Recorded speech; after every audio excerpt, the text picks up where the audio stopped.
Oh, good morning. How you going? Just hanging out here on my bike on the centre stand, you know, killing time as you do, enjoying myself. No, seriously, welcome to the third little video I'm making in this mini series, I guess, on prepping this bike ready to do some touring. A short tour, 3-day tour I did with my daughter a couple of weeks ago taught me a few things about this bike and maybe some of the current shortcomings for me in conducting some extended touring in the future. One of those was how much additional load I felt on my wrists and hands and forearms. We were only riding 3 to 4 hours a day, so not high mileage days, but even so I was quite fatigued during the day and at the end of each day.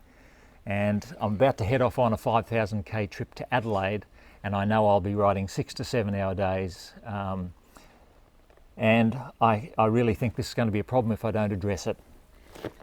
I should say I've had the luxury of riding for the last 5 or 6 years doing all my touring on a BMW 2011 BMW R1200R, at which the position is more like this. It's not like the GS's, which are more like this. It's somewhere in between the BMW RGS's and this one, and puts a lot more load on your backside, less on your wrist, and I could easily ride long days on my BMW. Coming onto this bike, it's got a lot more sporty ergonomics, which I really like, I have to say. I personally have a real soft spot for the old school sports tourers like this one. But that's a downside. The downside is you do load up your wrists and your arms more, and even right back into the shoulders. And the problem is, if you try and take some of the load off there, you just find yourself slipping against the tank if you're trying to brace against the tank. And you know, even on my touring leathers here, I've got some nice grippy sections inside. As much as I love this beautiful blue shiny tank on this Sprint ST, I just found myself just slipping on it. And you know, the theory being, if you can really grip a tank like this and use the strength in your core, you can have a much lighter load on your wrists and your forearms. Makes you a better rider using your clutch and brakes and stuff anyway. And rather than just loading it up as a weight-bearing thing, you're actually more of a rider on the handlebars or on your clip-ons. But being able to do that is reliant on you, particularly under braking and cornering, being able to grip this tank and really, you know, brace through the core and know that you're at one with the bike through the tank. Now look, in the little tour I did with my daughter, that's just not happening for me on this bike at the moment. I found myself slipping around, and so hence this video. I knew it was one of the things I had to improve for extended touring.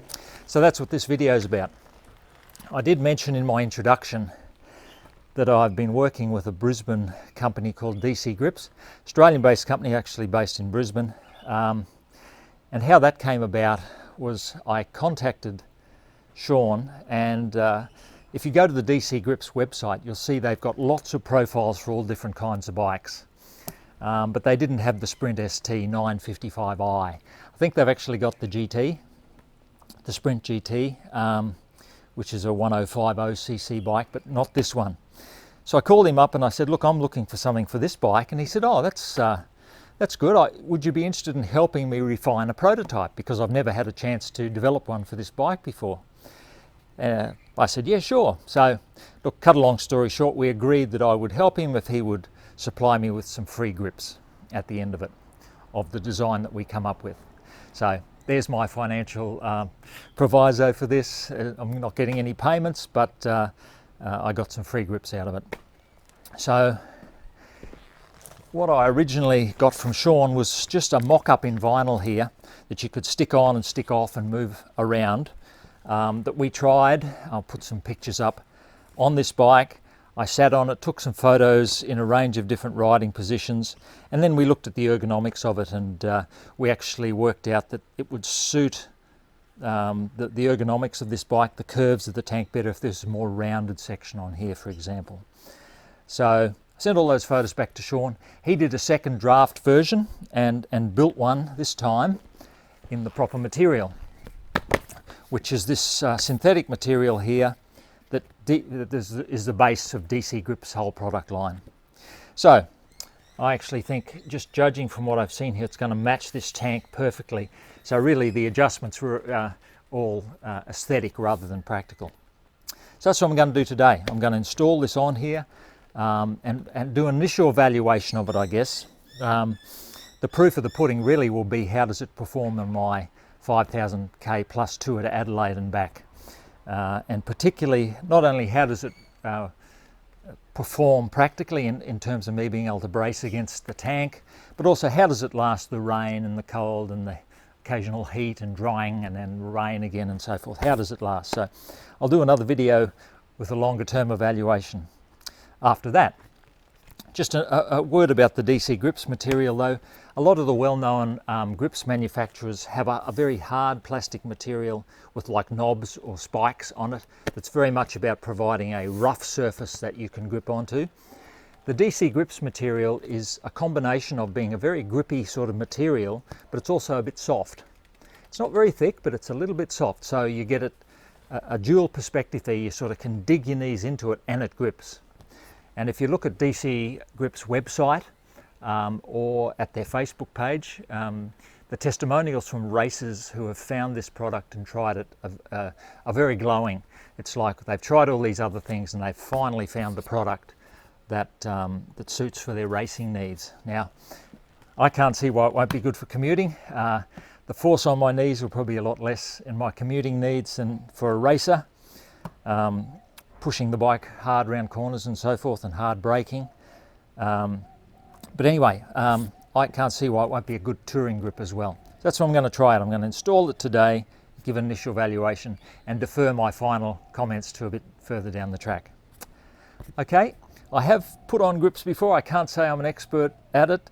My BMW, I don't need any tank grips. The more upright thing, I don't really feel I need any extra grip on the tank. I have had it on some previous bikes, installed some grips, mainly for when I was a bit younger and more reckless and wanting to push the bike really hard and grip for hard riding purposes. But anyway, I'm no expert, but I'm going to have a crack at the instructions I've had from Sean and also other things I've learned from others. See how I go. I'll get to it.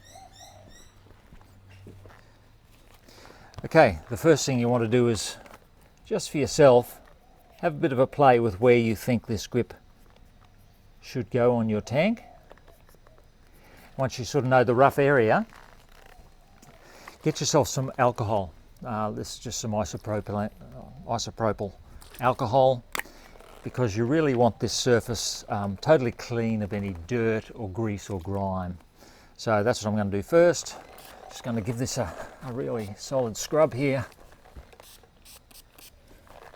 And clean that all up.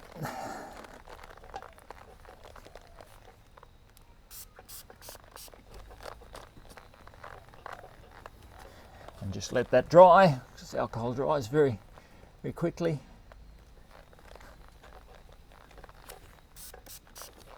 Okay, that looks pretty good. The second thing, now look, I've just got a heat gun out of my workshop here. You're probably better to use a hairdryer. You don't want to get the high heat too close. But if you just put this on low, and look, depending on where you are, you might need to do any heating at all of your tank. This is a plastic tank, of course, and you certainly don't want high heat on a tank. You can sort of bubble paint. And in Brisbane here, I mean, the ambient temperature's around about 25, so it's probably fine. But anyway, they sort of recommend a little bit of mild warming of the tank. So I'm just going to keep it very mild. Just warm things up a little bit here.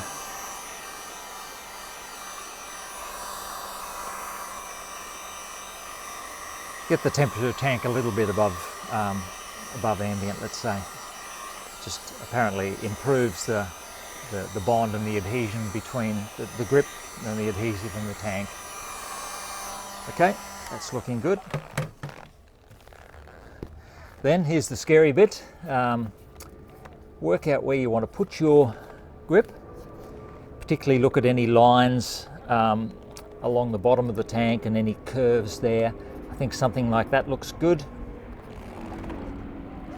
So what you want to do then is hold it in place and then start with like one little corner and get that corner nicely pressed down, and then you're simply going to work that back at the same time as pulling the adhesive off.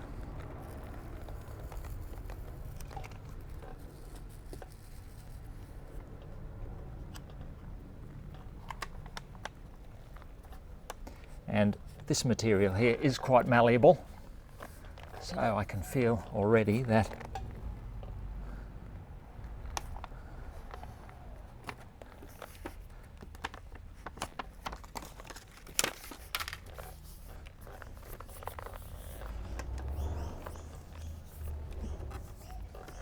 of course you want to then just work over it to make sure you haven't got any like air bubbles or bends or crinkles underneath it. And I think if you work as you're putting it on,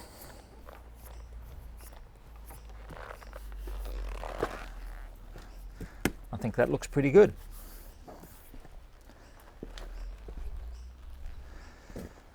Just hop on and see how that looks.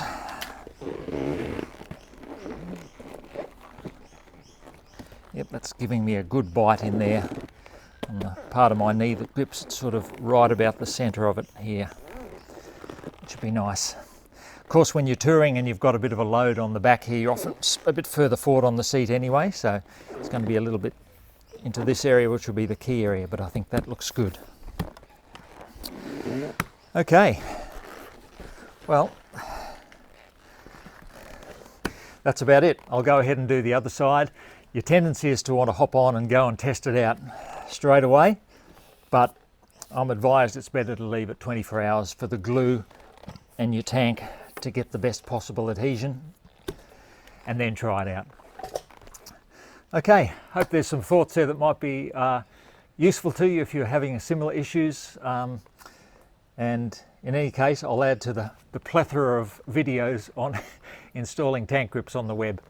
Can't hurt. But I think mine's got a little bit more of the rationale behind why I want to put some tank grips on this bike. Hopefully it's going to be fantastic for me on this upcoming tour to Adelaide, but I'll let you know.